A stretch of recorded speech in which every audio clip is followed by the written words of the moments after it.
भगवत गीता अध्याय 1 अर्जुन विषादयोग। धृतराष्ट्र उवाच धर्मक्षेत्रे कुरुक्षेत्रे संवेता युयुत्सवः मामकाः पांडवाश्चैव किम कुर्वत संजय।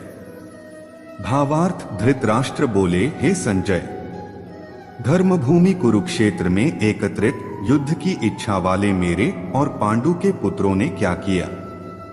संजय उवाच दृष्ट्वा तु पांडवानीकं व्यूढ़ दुर्योधनस्तदा आचार्य मुख संगमे राजा वचन ब्रवीत।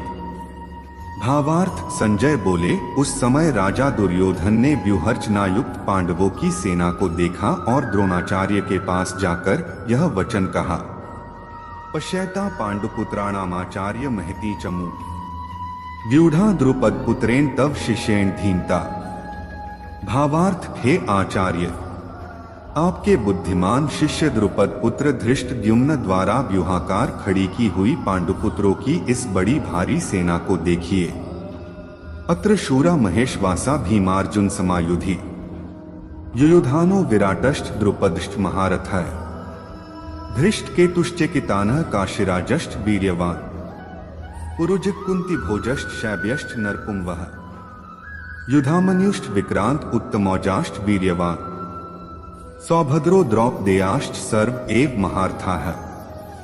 भावार्थ इस सेना में बड़े बड़े धनुषों वाले तथा युद्ध में भीम और अर्जुन के समान शूरवीर सात्यकी और विराट तथा महारथी राजा द्रुपद, धृष्टकेतु और चेकितान तथा बलवान काशिराज, पुरुजित, कुंतीभोज और मनुष्यों में श्रेष्ठ शैब्य, पराक्रमी युधामन्यु तथा बलवान उत्तमौजा, सुभद्रा पुत्र अभिमन्यु एवं द्रौपदी के पांचों पुत्र, ये सभी महारथी हैं। अस्माकं तु विशिष्टा ये तान् निबोध द्विजोत्तम नायका मम सैन्यस्य संज्ञार्थं तान् ब्रवीमीते। भावार्थ हे ब्राह्मण श्रेष्ठ, अपने पक्ष में भी जो प्रधान हैं उनको आप समझ लीजिए। आपकी जानकारी के लिए मेरी सेना के जो सेनापति हैं उनको बतलाता हूँ। भवान भीष्मश्च कर्णश्च कृपश्च समितिंजयः अश्वत्थामा विकर्णश्च सौमदत्तिस्तथैव च।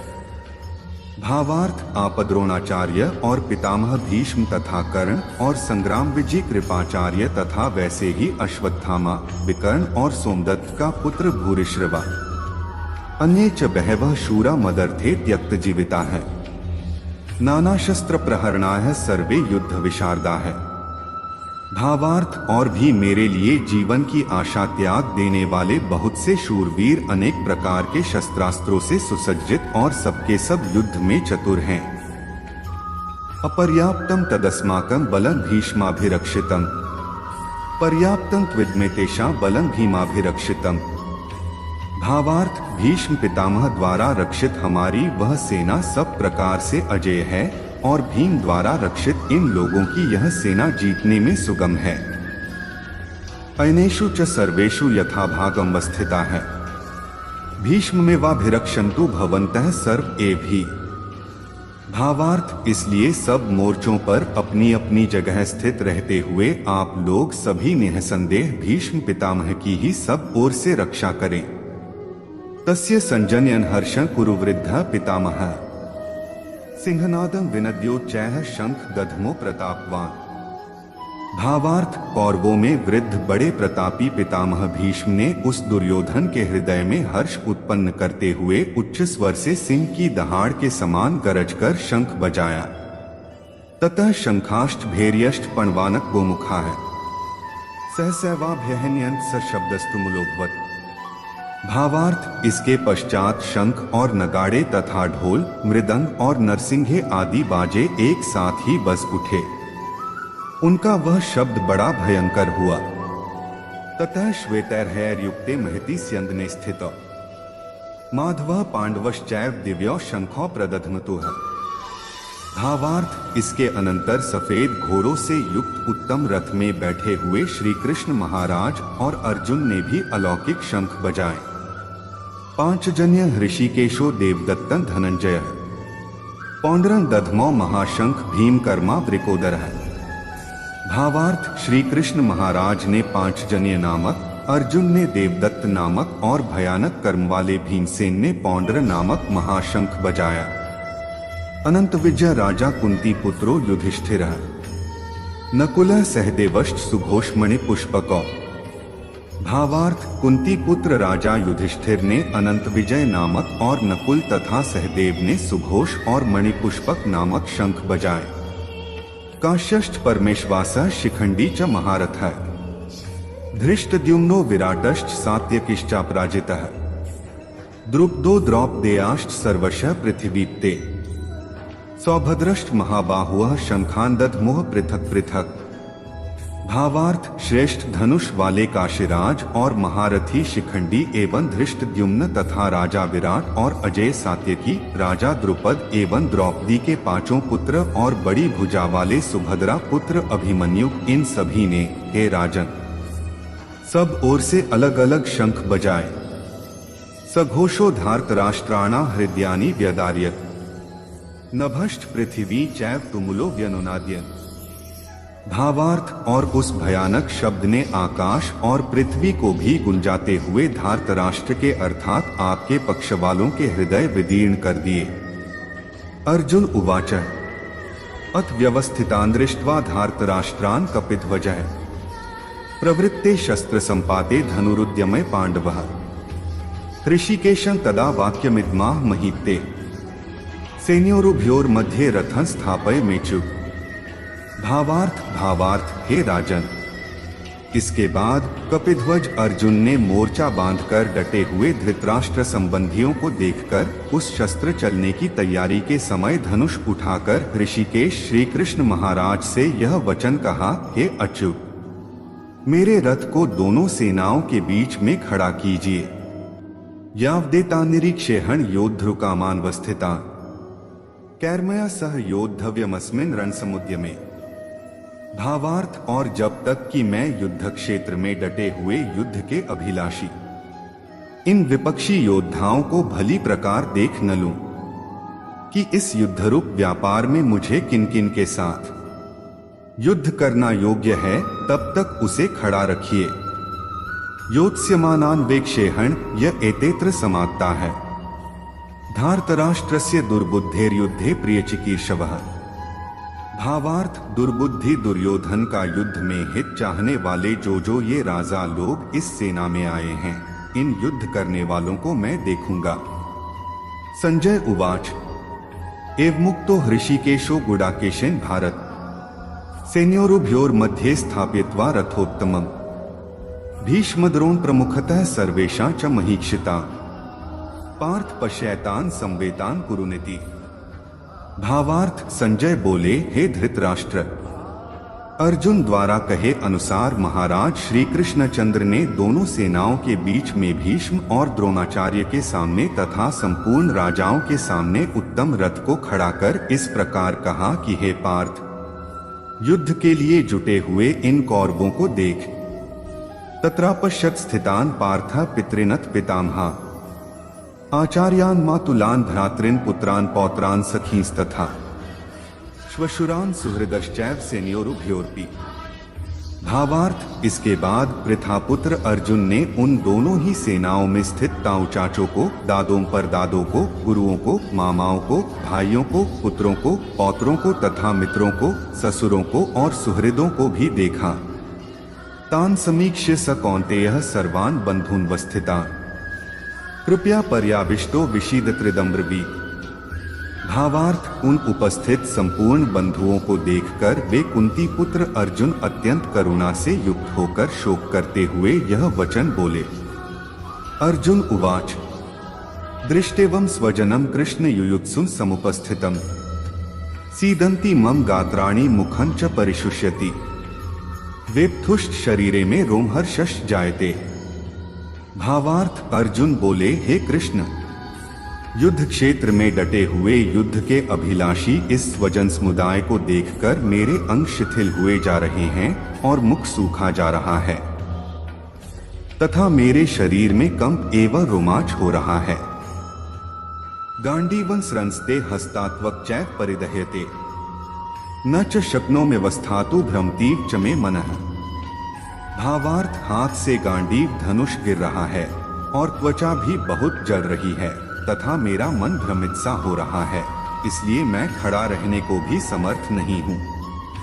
निमित्तानि च पश्यामि विपरीतानि केशव, न च श्रेयोनुपश्यामि हत्वा स्वजन्माह्वे।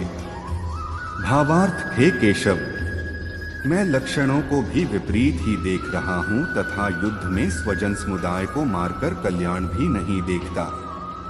न कांक्षे विजय कृष्ण न च राज्य सुखानी च, किन्नो राज्येन गोविंद की भोगैर्जीवितेन वा। भावार्थ हे कृष्ण, मैं न तो विजय चाहता हूँ और न राज्य तथा सुखों को ही।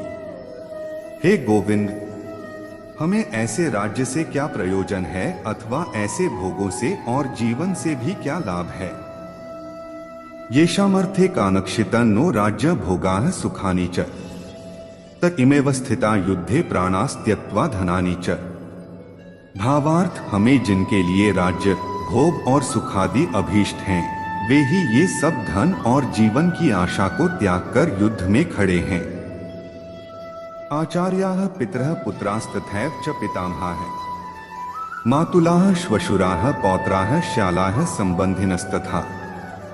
भावार्थ गुरुजन, ताऊ चाचे, लड़के और उसी प्रकार दादे, मामे, ससुर, पौत्र, साले तथा और भी संबंधी लोग हैं। एतान्न हन्तुमिच्छामि घ्नतोपि मधुसूदन, अपि त्रैलोक्य राज्यस्य हेतोः किन्नु महि कृते। भावार्थ हे मधुसूदन, मुझे मारने पर भी अथवा तीनों लोकों के राज्य के लिए भी मैं इन सबको मारना नहीं चाहता, फिर पृथ्वी के लिए तो कहना ही क्या है। निहत्य धार्तराष्ट्रान्न का प्रीतियः स्यात् जनार्दन, पाप में वा श्रेयदस्मान् हत्वैतानात्तायेन। भावार्थ हे जनार्दन, धृतराष्ट्र के पुत्रों को मारकर हमें क्या प्रसन्नता होगी। इन आत्ताइयों को मारकर तो हमें पाप ही लगेगा। तस्मान्नार्हा वयं हन्तु धार्तराष्ट्रान् स्वबान्धवान्, स्वजनम ही कथा हत्वा सुखिनः स्याम माधव। भावार्थ अतएव हे माधव, अपने ही बांधव धृतराष्ट्र के पुत्रों को मारने के लिए हम योग्य नहीं हैं, क्योंकि अपने ही कुटुंब को मारकर हम कैसे सुखी होंगे। यद्यप्येते न पश्यन्ति लोभोपहतचेतसः, कुलक्षयकृतं दोषं मित्रद्रोहे च पातकम्, कथं न ज्ञेयं स्माभिः पापादस्मान् निवर्तितुम्। कुलक्षयकृतं दोषं प्रपश्यद्भिर्जनार्दन। भावार्थ यद्यपि लोभ से भ्रष्टचित्त हुए ये लोग कुल के नाश से उत्पन्न दोष को और मित्रों से विरोध करने में पाप को नहीं देखते, तो भी हे जनार्दन, कुल के नाश से उत्पन्न दोष को जानने वाले हम लोगों को इस पाप से हटने के लिए क्यों नहीं विचार करना चाहिए। कुलक्षय प्रणश्यन्ति कुलधर्माः सनातनाः, धर्मे नष्टे कुलंकृत स्नम धर्मोभिभवत्युत। भावार्थ कुल के नाश से सनातन कुल धर्म नष्ट हो जाते हैं तथा धर्म का नाश हो जाने पर संपूर्ण कुल में पाप भी बहुत फैल जाता है। अधर्माभिभवात् कृष्ण प्रदुष्यन्ति कुलस्त्रियः, स्त्रीषु दुष्टासु वाष्णे जायते वर्णसंकरः। भावार्थ हे कृष्ण, पाप के अधिक बढ़ जाने से कुल की स्त्रियां अत्यंत दूषित हो जाती हैं और हे वाष्णे, स्त्रियों के दूषित हो जाने पर वर्णसंकर उत्पन्न होता है। संकरो नरकाय कुलघ्नाना कुलस्य च, पतंती पितरो हेषा लुप्त पिंडोदक क्रिया। भावार्थ वर्णसंकर कुलघातियों को और कुल को नरक में ले जाने के लिए ही होता है। लुप्त हुई पिंड और जल की क्रिया वाले अर्थात श्राद्ध और तर्पण से वंचित इनके पितर लोग भी अधोक्ति को प्राप्त होते हैं। दोषरतः कुलघ्नाना वर्णसंकरकारकैः, उत्साद्यन्ते जातिधर्माः कुलधर्माश्च शाश्वताः। भावार्थ इन वर्णसंकरकारक दोषों से कुलघातियों के सनातन कुल धर्म और जाति धर्म नष्ट हो जाते हैं। उत्सन्न कुल धर्माणा मनुष्याणा जनार्दन, नरकेनेतं वासो भवतीत्यनुशुश्रुम। भावार्थ हे जनार्दन, जिनका कुल धर्म नष्ट हो गया है ऐसे मनुष्यों का अनिश्चित काल तक नरक में वास होता है, ऐसा हम सुनते आए हैं। अहो बत महत् पापं कर्तुं व्यवसिता वयम् यद्राज्य सुख लोभेन हन्तु स्वजन मुद्यता है। भावार्थ खा शोक, हम लोग बुद्धिमान होकर भी महान पाप करने को तैयार हो गए हैं, जो राज्य और सुख के लोभ से स्वजनों को मारने के लिए उद्यत हो गए हैं। यदि माम प्रतीकारम शस्त्रं शस्त्रपाणय धार्तराष्ट्रारणे हन्युस्तन में क्षिमतरं भवेत्। भावार्थ, यदि मुझ शस्त्ररहित एवं सामना न करने वाले को शस्त्र हाथ में लिए हुए धृतराष्ट्र के पुत्र रण में मार डालें तो वह मारना भी मेरे लिए अधिक कल्याणकारक होगा। संजय उवाच एवमुक्त्वार्जुनः संख्ये रथोपस्थ उपाविशत् विसृज्य सशरं चापं शोक संविघ्नमानसः। भावार्थ, संजय बोले, रणभूमि में शोक से उद्विग्न मन वाले अर्जुन इस प्रकार कहकर बाण सहित धनुष को